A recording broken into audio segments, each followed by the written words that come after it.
For decades now, the dream of a modern rail transit system in Honolulu has been sold as the answer to Oahu's crippling traffic.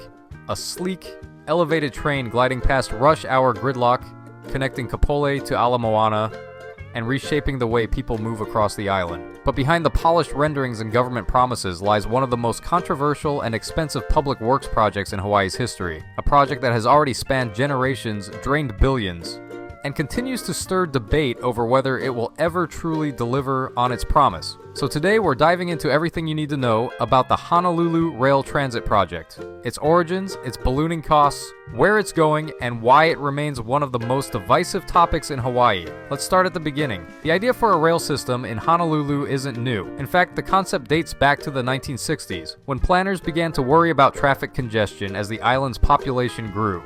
Over the decades, proposals came and went. Mayors pushed, governors stalled, and funding became the central roadblock. By the early 2000s, however, momentum picked up again. Then, Mayor Mufi Hanemann championed the project, arguing it was the only long-term solution to Oahu's notorious traffic problems. In 2008, voters narrowly approved a tax surcharge to fund it. At the time, the price tag was estimated around $5 billion. Expensive, yes, but considered worth it for a system that promised to move people efficiently from West Oahu into urban Honolulu. Fast forward to today, and that $5 billion figure feels almost laughable. The cost has ballooned to over $12 billion and counting. Some estimates even push the final price higher, depending on delays, lawsuits, and construction challenges. That makes the Honolulu Rail one of the most expensive transit projects per mile in the world. So what happened?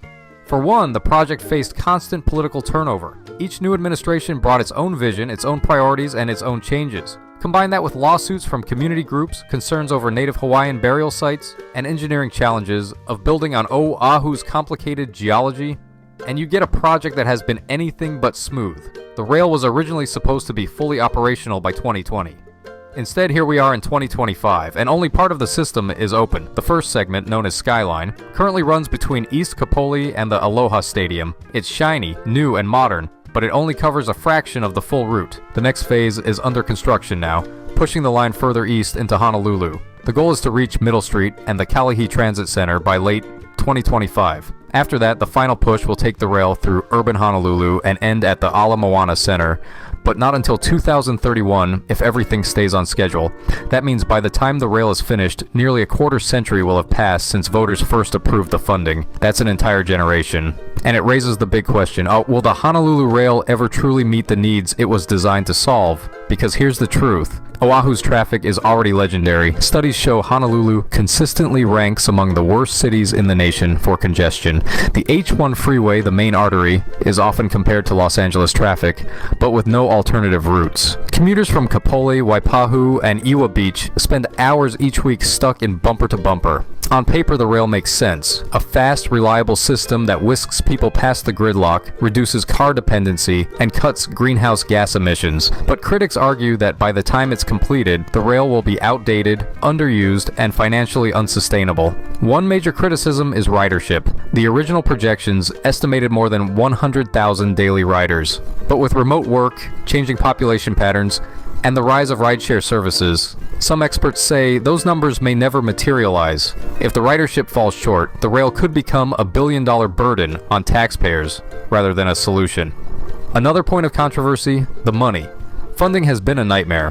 Billions have already been borrowed, and the state's general excise tax has been extended multiple times to cover cost overruns. Federal money was promised, but it came with strict requirements that forced the city to make hard decisions, including shortening the original route. The rail was once meant to go all the way to the University of Hawaii at Manoa, but that idea was scrapped. And then there's the issue of trust. For many locals, the rail has become a symbol of government mismanagement. Every delay, every revised budget, every promise broken chips away at public confidence. Some see it as a boondoggle, a flashy project pushed by politicians and contractors, while everyday residents shoulder the financial weight. But there's also the other side of the coin. Supporters argue the rail is essential. They say it's the only way to prepare for Oahu's future. The island can't keep expanding roads. There's simply no room. With climate change, rising fuel costs, and a growing population, they believe mass transit is inevitable. And rail is the backbone of that vision. The question is, will the rail have changed with it? And maybe the bigger question is this: in a place as unique as Hawaii, can a billion-dollar mainland-style transit system ever really work the way it's supposed to? That's the story of the Honolulu Rail, a dream decades in the making, a project defined by controversy, and a future still uncertain. So what do you think? Will the rail save Honolulu from its traffic nightmare? Or will it be remembered as the train to nowhere? Only time will tell.